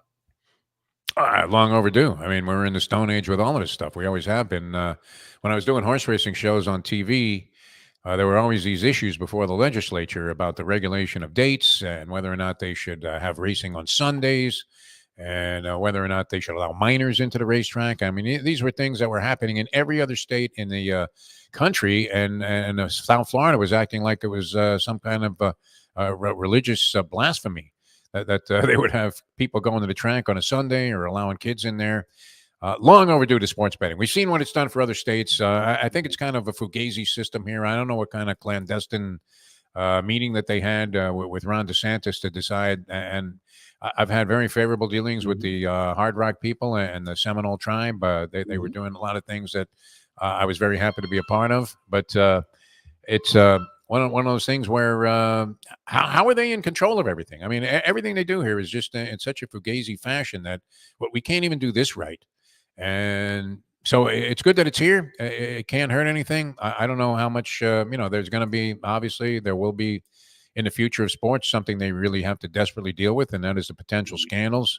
You have this guy in the Raptors that supposedly tanked a couple of games because there were over/under props on the number of assists or rebounds that he might get. So he just took himself out of the game, and there was a lot of suspicious gambling activity on those props. So it doesn't necessarily look good. Jonte Porter is the guy's name. Right. And now you got Temple with point shaving possibilities. Temple University being investigated for 4 real curious games. And of course, the Sotani thing, it's hard to imagine, Scott, that any bookmaker, I don't know of any bookie that I've ever dealt with that was going to extend the guy that was making an average living a $4.5 million line of credit. That just doesn't happen, unless Otani was in on the deal, and it was, Barzini all along, as they say in The Godfather. So that story, is certainly a curious one, and this is, they've opened up a real nasty Pandora's box by getting in bed with these people, because now how do these leagues and how do these sports entities actually handle issues where there are significant problems? So like the possibility that this guy's removing himself from ball games while some of his friends and maybe even he himself are sending in ridiculous amounts of money around the world on obscure proposition bets. So, definitely long overdue in the state of Florida, but the regulation of it by the sporting world and the fact that they're so deeply in bed with FanDuel and DraftKings and these other entities is going to make for some very curious circumstances over the next 5 to 10 years. Yeah, so far I've stayed away from that story, Jeff, because I want more information before I go out on a limb about it. So, Josh, here's another good one by him, okay? Who will be the next professional team to bring a championship home to South Florida? I know that there have been opportunities with teams Yeah. getting to the final, but That's a good question. I yeah, don't know. I'm not seeing the Marlins doing it. I took them under 79 wins. I think it dropped to 78 the total. I believe they're going to sell off everybody. They made a deal there with John Birdie for some prospects. I'm not sure that that's an indicator that they've thrown in the towel, and maybe that'll turn out to be a great deal. Who the hell knows? Maybe they got the next Nolan Ryan in that one. But yeah, I mean, the Panthers, obviously, this year playing great hockey, seem to be struggling a little bit the last couple of games in late game activity. And you lost to the Bruins the other night after giving up a couple of goals inside of 10 minutes to go. They lost to the Rangers in that game. So against the top teams, they've suffered a couple of defeats. But they were playing great. I mean, they seem to be primed for a championship run based on what they were doing in the regular season. I don't know if they're just going through a little bit of a lull. I don't see the Heat doing it. They don't appear to be as close to me as a lot of people would like to think. Marlins out of it, and I don't think the Dolphins are championship material, and probably won't be. I don't know that they ever win a title with Tua at quarterback. I'm not sure that that's going to happen. well, Not that that's I'm not a true. Tua fan, but I just don't know if he's good enough to help them beat some of these other teams that have better talent at the position. Well, until the Miami Dolphins to me prove that they can do it in December or January, I'll just leave it at that. Blake Lozinski has a great question. I'm glad Blake put this one up there. Question for Jeff: how has artificial intelligence helped or hindered the broadcasting industry? This is a good one. Good job, Blake. Well, I mean, essentially, you could have Bob Costas calling all of your games if you wanted to, without actually Right. having to pay Costas. So, I don't know. I mean, it hasn't had any impact on what I'm doing. I haven't really seen it. I don't know if you have, Scott. I haven't had anything that I found was influenced by artificial intelligence in the work that I'm doing. So I don't know what its impact is going to be, but I know it's been a frightening thing to a lot of people in different entertainment genres, and we've seen some resolution to it. I'm not sure if everybody's satisfied with what's happening, but I don't know that it's had any great impact right now on the sportscasting industry. Yeah, well, I also often wondered about that. So as I continue to go ahead and navigate through the chat room, and I think it's been really phenomenal. Let's talk about okay, did the fact that you and I have been accustomed to old school media, which is what the premise of my book is about. How have you adapted to new school media and what are you doing these days? I know that we had touched on this a little bit earlier, Jeff. Okay, and just everybody know out there, the Sports Exchange will follow the Motor City Mad Mouse show. I do have a policy on all of my shows. If a show is going well, the chat room is going well, then the other show will be behind like any other game that you would see on live television. But this show will go on and then Sports Exchange will follow. But getting back to this question, of course, Jeff, him and I could talk for 3 hours, but we figure we'll cut it down to maybe 90, 95 minutes. Who cares? I mean, geez, I've only known this guy forever, but whatever. Yeah. So, but But we can always do it again another time too, Scott. We'll always do. Yeah, Yeah. but no, that's a good point. I'll probably bring on the Sports Exchange one time with more people asking questions, and I'll sit back and host it. But we have a couple more questions to go. All So right. I'll go back to this again. You and I, As Harvey Green used to say, let's take a couple more, and then I got to get moving. oh So, yeah, no, I know. yeah. Well, Harvey's the greatest, and I've already Yeah. mentioned some of the best PR people. And again, though, you and I, it was just so cool to catch up with you over at FAU, and only to decide we're going to do this. And again, I always say the Motor City Mad Mouse show will always be the lead-in to the Sports Exchange because I have a great 1-2 punch. And I'm just glad to add you on this show, even though I'm living in South Florida. You don't forget your Motor City roots because Detroit was kind to me. South Florida was a very important part of my life earlier because I got my first real exposure before I went to Tampa, returned to Detroit, and the list goes on and on. Buy the book, and then you'll figure out all my travels. So back to the old school media. How have you adapted to new school media? And let's recap what you've done these days. Well, I've been involved with a couple of different outfits, but I really enjoy it. I like this whole thing. It's amazing to me. You used to have to spend a lot of money to make a television show. I remember I made a pilot for a show many years ago that was sort of similar before HBO Real Sports came on. My buddy, I mentioned that had this video company with me where we were freelancing for ESPN, whatever. We put together a program. It cost us about $30,000 to make this show.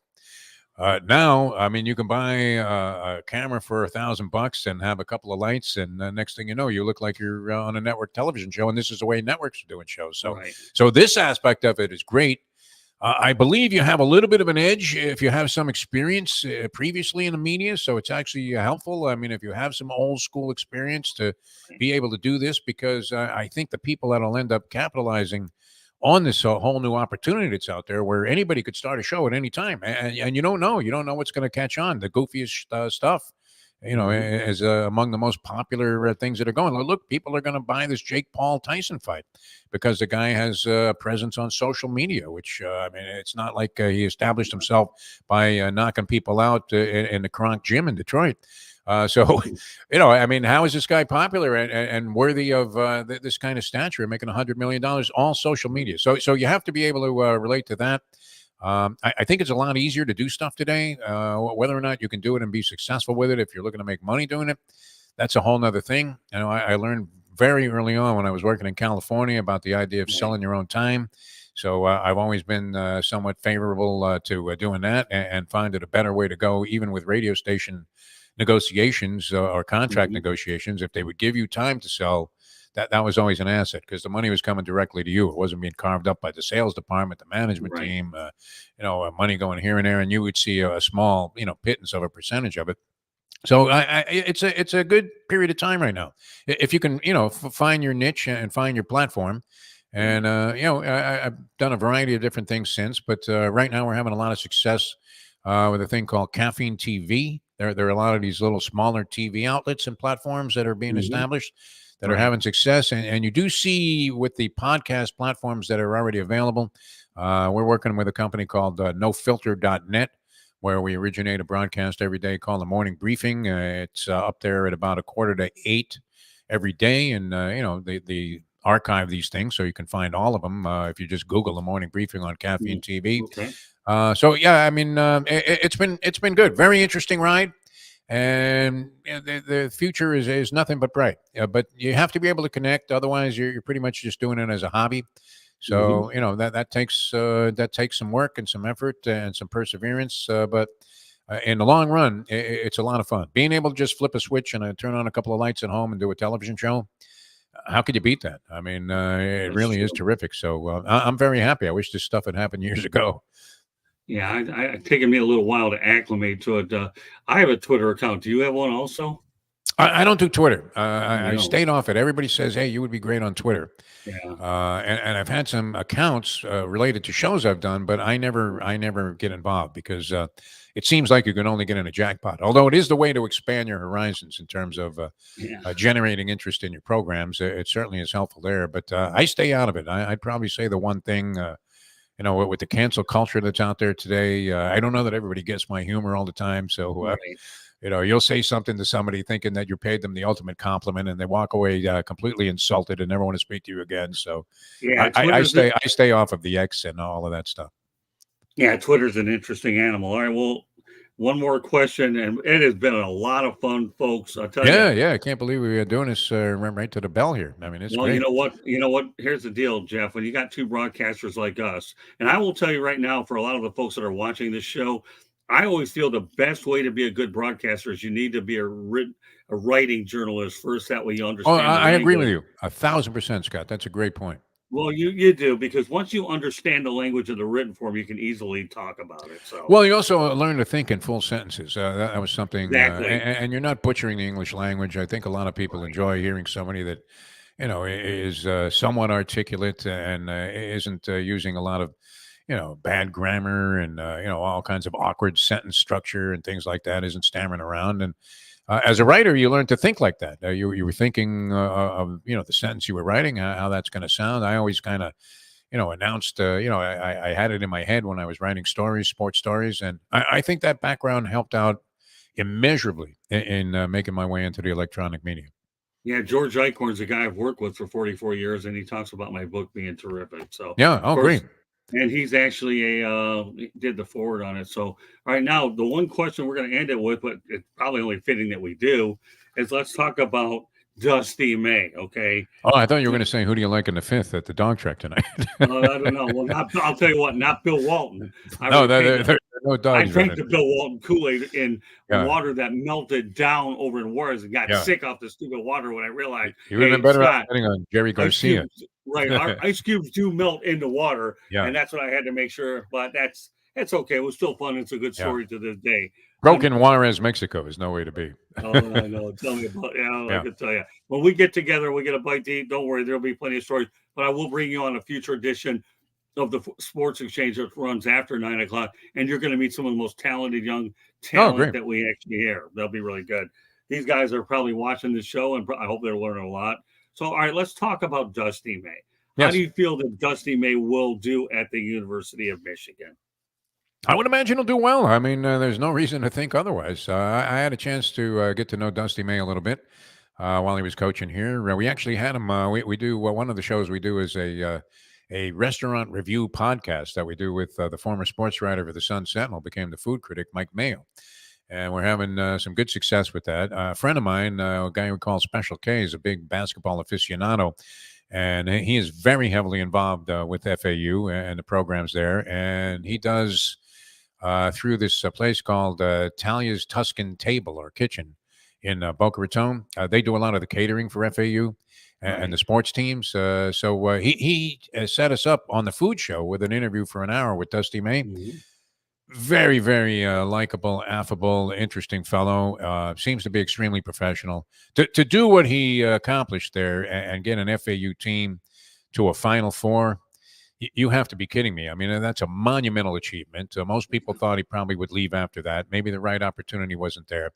He signs the extension 10 years at FAU. Well, were you thinking he's really going to be here 10 more years? If he was, great. But other opportunities were going to be dangling his face. A lot of people thought maybe he would take the Louisville job, but I can't believe how sorry they've been over the last couple of years. Is it really 6-52 for 2 years with Louisville? Holy Rick Pitino, what are we talking about here? Yeah. And I think he'll have nothing but success. He's extremely organized.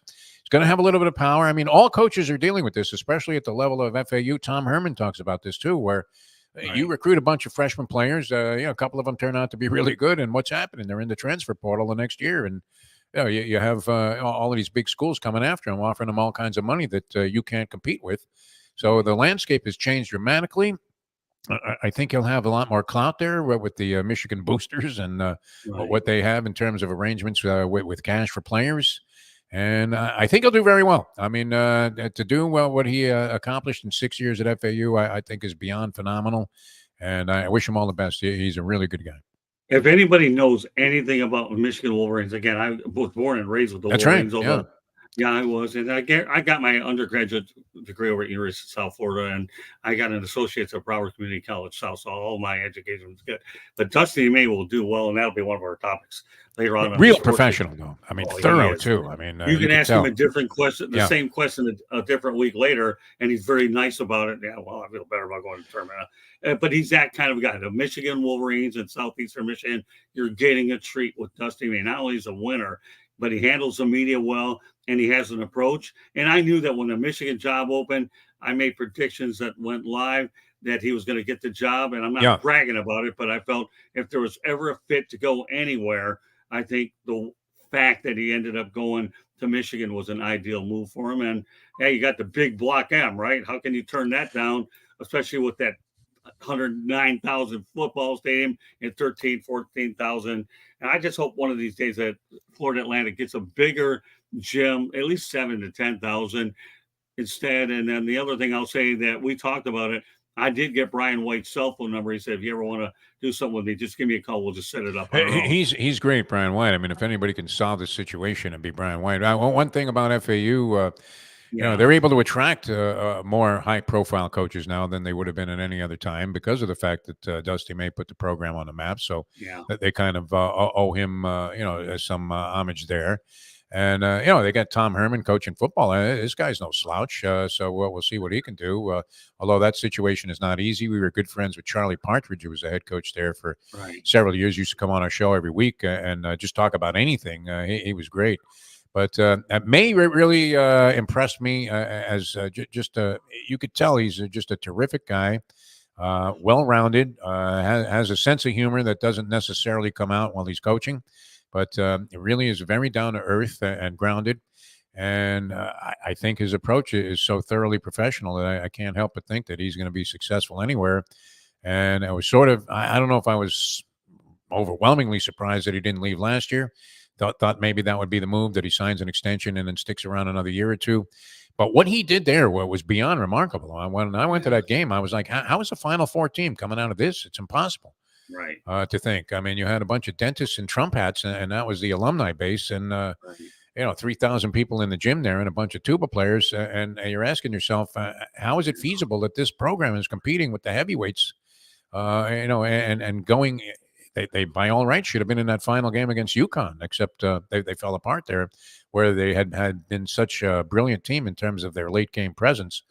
But yeah, I couldn't be happier for him, and I think it was probably time for both parties, to go in another direction, because unless he was going to stick around for the long term, it was only a matter of time. If he didn't leave this year, certainly he wasn't going to go much further. I agree. Well, you mentioned Tom Herman. See this hat, the Motor City Madmouth? Yeah. When he saw this hat over at a press conference, and Tom was, and I ended up getting him a hat, and I'm going to present it to him over after the spring football game or somewhere around there. Yeah. He wanted a copy of this hat, so I got him one made. Oh, beautiful. And he embraced it. And then I told Katrina McCormick, you know what? I'll talk to him about the hat, but he's got to take a picture with me, and then he's going to have to give me a one-on-one interview. And with Tom Herman and I, you talk about a coach and a reporter that click well. Tommy, to me, is one of the nicest. He's a great guy. Great guy. Yeah, he really is. He also came on that food show at Talia's Tuscan Table, and he couldn't have been any more engaging. He was absolutely fantastic. Yeah, FAU could not have gotten a better football coach than Tom Herman, and I love working with the guy. Yeah. So, but, again, I think Dusty will do well, but Tom Herman, I'll tell you what, this guy, if anybody can get FAU on track and build a program to his liking, it's him. And remember one thing about Tom Herman, though, he's coached the big programs, so the likelihood of him staying, I think, is a lot better. But when you've been there and done that, okay, versus one that's craving to get there. I tell you what's, I mentioned Charlie Partridge, and he was very happy as a defensive line coach and assistant head coach at Pittsburgh under Narduzzi, and he was having good success there. He put a lot of guys into the pros and was very highly regarded. And he told us he just, the landscape of college football has changed so dramatically with the transfer portal and the way things are going, that he actually opted to leave a job that he really, really loved. He was perfectly happy there, and now is going to be an assistant with the Indianapolis Colts. And we're seeing that as a move that, you had guys like Chip Kelly leave a head coaching job to become an assistant. Very different the way that the game is being conducted now. And a lot of the guys that were in this game for a long period of time are not happy with it and feel like, hey, it's just a futile endeavor, and it's defeating everything that they, believed in terms of the way the sport should be conducted. And now they find themselves looking to go elsewhere.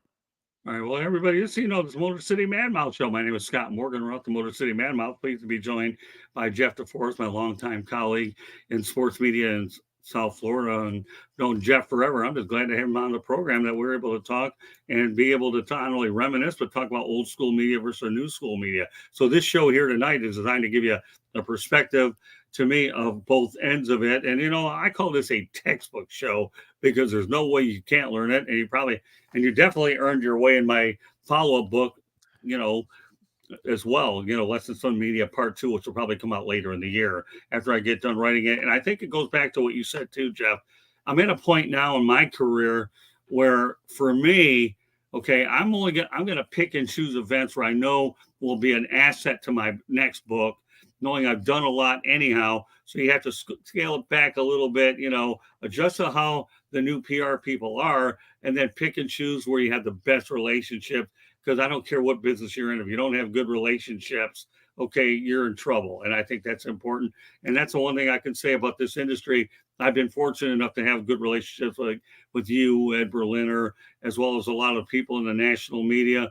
And I think that these relationships, to me, are so priceless. They really are. I am so glad you joined us here on the Motor City Madmouth Show. And we will bring on the Sports Exchange probably after the NFL draft. I'd love to have you on so that you can teach some other new people about how things are. But meanwhile, Candy, why don't you give us one more break here, and then we'll get ready for the Sports Exchange shortly. So hang in there, Sports Exchange people. Candy's going to go ahead and do her thing. Lessons from the Microphone, a book that Scott wrote, tuning into the enduring wisdom of visionary leaders. He wrote it. It's about old school media, new school meets new school media. There's a red subscribe button. If you're seeing that red subscribe button, that means you have not subscribed to us yet. Why not? I don't understand. If you like to listen to the audio version of this show, you can hear it on iHeartRadio, Apple, Spotify, Google, or wherever you get your podcast. If you'd like to subscribe or advertise, call Scott 954-304-4941. If you have show ideas, email us, southfloridatribune@gmail.com. We have a website, www.southfloridatribune.com. Back to you, Scott. All right, Candy, well done. And we want to thank everybody in the chat room for their incredible participation. Yeah, nice job by those people. They were terrific. They were. Duncan Lozinski, George Eichhorn, Joshua Bernstein. Yeah. The list goes on. And I'll tell you, Jesse Stuber. We have a lot of good future broadcasters in this chat room. And I just like it when we get that type of participation. It just shows that to me, that what we're doing is we're getting it right. And I want to make sure that everybody has an opportunity to talk to the guests. And these people are fantastic. But you know what? The MVP of this show wasn't me, Jeff. It was you. No, it was Candy. I mean, she did the best job. And probably should be doing some voiceover work somewhere at very high inflated salaries. But I will say this. This impressed me, too. And it's something I took away from that FAU press conference. These young people that were in the media, it's a totally different game now than it was in many, many ways. I mean, the way things are presented, the way that you go about your business. I mean, I used to dictate. I was on a payphone at the Olympic Auditorium dictating my boxing stories at 11 o'clock at night while there was a riot going on when I was working in L.A. And you'd be sitting there going, he hit him with a left, comma, and there would be a guy back at the newspaper actually typing as you were dictating this stuff. That's the kind of thing that you had to do. And it's changed so dramatically now where now you can click a story in from your telephone. But I was very impressed with the young media corps that was there that day. That was a well-run press conference. And I thought, wow, look at these young kids. The state of affairs here with the media going to be in good hands with some of the people that were involved. So it was nice to see these young kids doing the right thing and enjoying it and looking to make a big career for themselves in the media. It's changed a lot, but at the same time, more opportunity than ever before, easier to get into than ever before. Difficult maybe to make it big with something like this, but it's possible. It's doable. So, future is bright, Scotty. Future is bright. You're doing a good job with these people. Oh, thank you. I appreciate that. Well, I'm going to tell you something. I was happy that Katrina McCormick met Chip Namias, okay? Chip's the only one who could tell her what a young pup I was, and I've worked with Katrina, one of the best PR people out there, and she's done a good job with her staff over the years.